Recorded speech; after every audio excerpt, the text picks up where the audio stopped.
कक्षा 8वीं के विद्यार्थियों को मेरा नमस्कार। यूट्यूब चैनल लर्न विद संदीशा में आप सभी का स्वागत है। मैं हूं संदीप शर्मा। आज हम विभाग द्वारा निर्धारित पाठ्यक्रम योजना पर आधारित पाठ 8 प्रेरणा अभ्यास के प्रश्न उत्तर करेंगे। सभी बच्चे अपनी नोटबुक और पेन साथ में रख लें ताकि साथ के साथ ही आप अभ्यास के प्रश्न उत्तर अपनी नोटबुक में लिख लें। शुरू करने से पहले मेरी आप सभी बच्चों से एक रिक्वेस्ट है कि आप इस वीडियो लेक्चर को ज़्यादा से ज़्यादा अपने क्लासमेट्स के साथ शेयर करें ताकि सभी बच्चे समय पर अपना कार्य पूरा कर सकें। तो चलिए शुरू करते हैं पाठ 8 प्रेरणा के अभ्यास के प्रश्न उत्तर। पहले भाग में है नीचे गुरुमुखी और देवनागरी लिपि में दिए गए शब्दों को पढ़ें और हिंदी शब्दों को लिखने का अभ्यास करें। देखिए बच्चों, एक तरफ आपको गुरुमुखी लिपि में और दूसरी तरफ आपको देवनागरी लिपि में शब्द दिए गए हैं। आपने इन्हें ध्यान से पढ़ना है और लिखने का अभ्यास भी करना है। तो चलिए पढ़ते हैं। प्रेरणा प्रेरणा, गुब्बारे गुब्बारे, दोपहर दोपहर, विद्या विद्या। अगले भाग में है नीचे एक ही अर्थ के लिए पंजाबी और हिंदी भाषा में शब्द दिए गए हैं। इन्हें ध्यान से पढ़ें और हिंदी शब्दों को लिखें। देखिए बच्चों, एक तरफ आपको पंजाबी भाषा में और दूसरी तरफ आपको हिंदी भाषा में शब्द दिए गए हैं। आपने इन्हें ध्यान से पढ़ना है और हिंदी शब्दों को लिखने का अभ्यास भी करना है। चलिए पढ़ते हैं। पीछे चलना अनुसरण, जूझना जद्दोजहद, गुजारा करना जीवन बसर करना, बुखार ज्वर। अगले भाग में है शब्दार्थ, जिसे आप कठिन शब्दों के अर्थ भी कह सकते हैं। संकेत शब्द का अर्थ होता है इशारा, पारखी का अर्थ है परखने वाला, अनसुनी का अर्थ है ध्यान न देना, चेष्टा का अर्थ होता है कोशिश, अंतर्गत का अर्थ है भीतर समाया हुआ, अपनापन होता है आत्मीय, दयनीय अवस्था का अर्थ है दीनहीन हालत। अगले भाग में है इन प्रश्नों के उत्तर एक या दो पंक्तियों में लिखें। प्रश्न है प्रेरणा नामक कहानी में आए लड़के और उसकी बहन का क्या नाम था। इसका उत्तर है प्रेरणा नामक कहानी में आए लड़के का नाम मनीष और उसकी बहन का नाम सीमा था। अगला प्रश्न है मनीष क्या बेचकर अपना जीवन बसर कर रहा था। इसका उत्तर है मनीष एक चौराहे की सड़क पर कुछ गुब्बारे बेचकर अपना जीवन बसर कर रहा था। अगला प्रश्न है गुब्बारे बेचने के पीछे मनीष ने अपनी क्या विवशता बताई। इसका उत्तर है गुब्बारे बेचने के पीछे मनीष ने लेखिका को अपनी यह विवशता बताई कि वह असहाय है, उसका पिता नहीं है और उसकी माँ भी दयनीय अवस्था में है। अगला प्रश्न देखिए, पढ़ोगे पूछने पर उसने क्या उत्तर दिया। इसका उत्तर है लेखिका के पढ़ोगे पूछने पर मनीष ने उसकी बात अनसुनी करके अपनी बहन के लिए भी बिस्कुट की मांग की। पढ़ने के लिए दोबारा पूछने पर उसने ना में सिर हिला दिया। अगला प्रश्न है बच्चों को किस संस्था के अंतर्गत पढ़ाने के लिए ले जाया गया। इसका उत्तर है बच्चों को प्रेरणा सहायता सोसाइटी संस्था के अंतर्गत पढ़ाने के लिए ले जाया गया। अगला प्रश्न है मनीष और सीमा क्या बनना चाहते थे। मनीष पुलिस इंस्पेक्टर तथा सीमा लेखिका की भांति मैडम बनना चाहती थी। अगले भाग में है इन प्रश्नों के उत्तर 4 या 5 वाक्यों में लिखें। पहला प्रश्न है लेखिका ने बच्चों को पढ़ाई का क्या महत्व समझाया। इसका उत्तर है लेखिका ने बच्चों को पढ़ाई का महत्व समझाया कि अगर वे पढ़ेंगे नहीं तो बचपन, फिर जवानी, फिर बुढ़ापे का सारा समय इसी तरह मुश्किलों से लड़ते हुए निकल जाएगा। नौकरी, एक घर, अच्छे कपड़े, ये सब कुछ केवल पढ़ लिख कर ही संभव हो सकता है। एक बार फिर से देखिए इसका उत्तर। लेखिका ने बच्चों को पढ़ाई का महत्व समझाया कि अगर वे पढ़ेंगे नहीं तो बचपन, फिर जवानी, फिर बुढ़ापे का सारा समय इसी तरह मुश्किलों से लड़ते हुए निकल जाएगा। नौकरी, एक घर, अच्छे कपड़े, ये सब कुछ केवल पढ़ लिख कर ही संभव हो सकता है। अगला प्रश्न है मनीष का चरित्र चित्रण करें। इसका उत्तर है मनीष 7-8 साल का एक निरीह बालक है जो एक चौराहे के पास की सड़कों पर गुब्बारे बेचा करता है। उसके पिता की मृत्यु हो चुकी है। उसकी एक बहन सीमा तथा माँ भी दयनीय जिंदगी जीने के लिए विवश है। जब उसे ये आश्वासन मिलता है कि वह भी पढ़ लिख सकेगा तो वह एक रोबीले पुलिस इंस्पेक्टर बनने के सपने संजोने लगता है।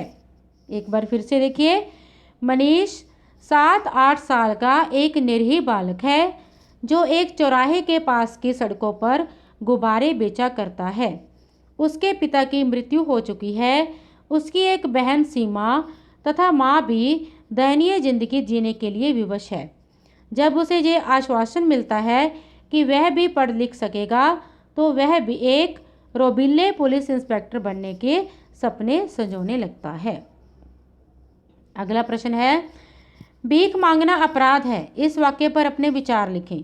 इसका उत्तर है, भीख मांगना सचमुच एक बहुत बड़ा अपराध है। मनुष्य को हमेशा मेहनत करके कमाना चाहिए तथा अपने जीवन का निर्वाह करना चाहिए। आगे है, सपने देखो और उन्हें सच करके दिखाओ, इस पर अपने विचार व्यक्त कीजिए। उत्तर है, मनुष्य को सपने देखने चाहिए तथा मेहनत करके उन्हें पूरा करने का भरपूर प्रयास करना चाहिए। आगे है, शिक्षा वह सीढ़ी है जिस पर चढ़कर मंजिल पाई जा सकती है, इस पंक्ति पर अपने विचार व्यक्त कीजिए। उत्तर है, शिक्षा मनुष्य जीवन की नींव है। शिक्षित मनुष्य को सही गलत की पहचान होती है।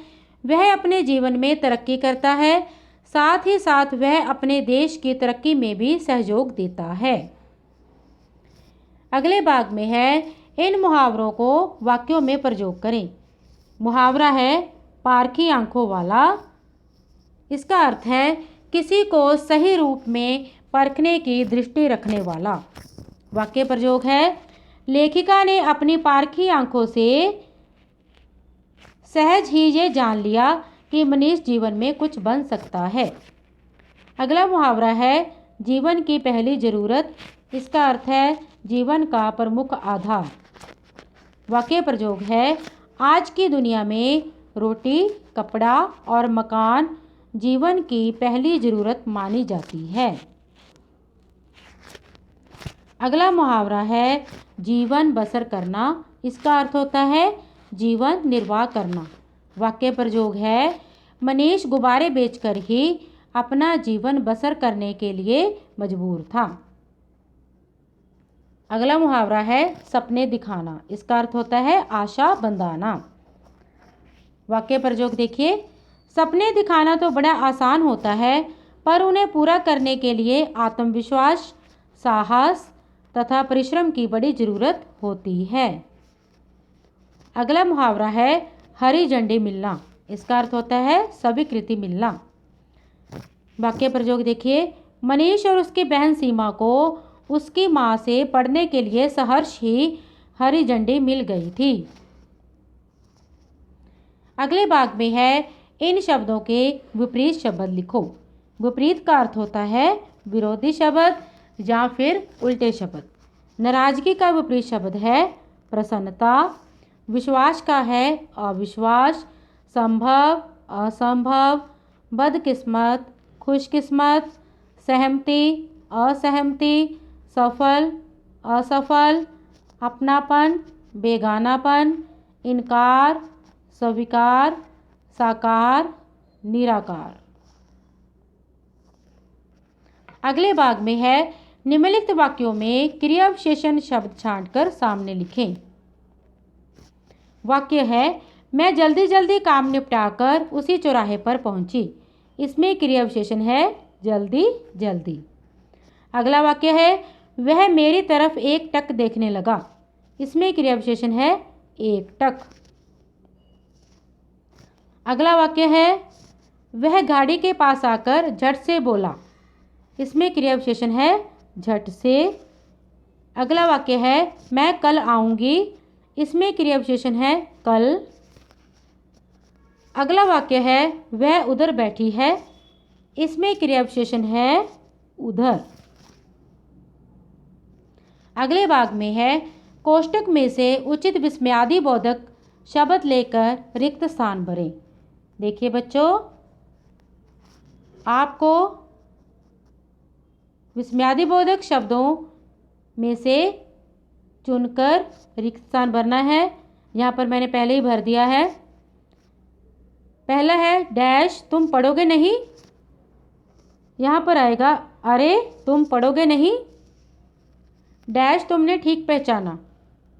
हाँ तुमने ठीक पहचाना। डैश बड़े दुख की बात है। उफ बड़े दुख की बात है। डैश हम तुम्हारा इंतज़ार करेंगे। अच्छा हम तुम्हारा इंतज़ार करेंगे। डैश बहुत अच्छा किया। वाह बहुत अच्छा किया। अगले भाग में है नए शब्द बनाएं। दो शब्दों को मिलाने से जो शब्द बनता है उसे हम नया शब्द कहते हैं। आत्म प्लस विश्वास, आत्मविश्वास। आत्म प्लस रक्षा, आत्मरक्षा। बे प्लस चैन, बेचैन। बे प्लस कसूर, बेकसूर। अनु प्लस शरण, अनुसरण। अनु प्लस कूल, अनुकूल। उत्सुक प्लस ता, उत्सुकता। अन प्लस वरत, अनवरत। दीन प्लस ता, दीनता। हाँ जी बच्चों, ये था पाठ 8 प्रेरणा अभ्यास के प्रश्न उत्तर, जिसे आपने अपनी नोटबुक में लिखना है। ऐसे और वीडियो लेक्चर पाने के लिए मेरा चैनल सब्सक्राइब करें, वीडियो को लाइक करें और ज़्यादा से ज़्यादा अपने क्लासमेट्स के साथ शेयर करें ताकि सभी बच्चे समय पर अपना कार्य पूरा कर सकें। धन्यवाद।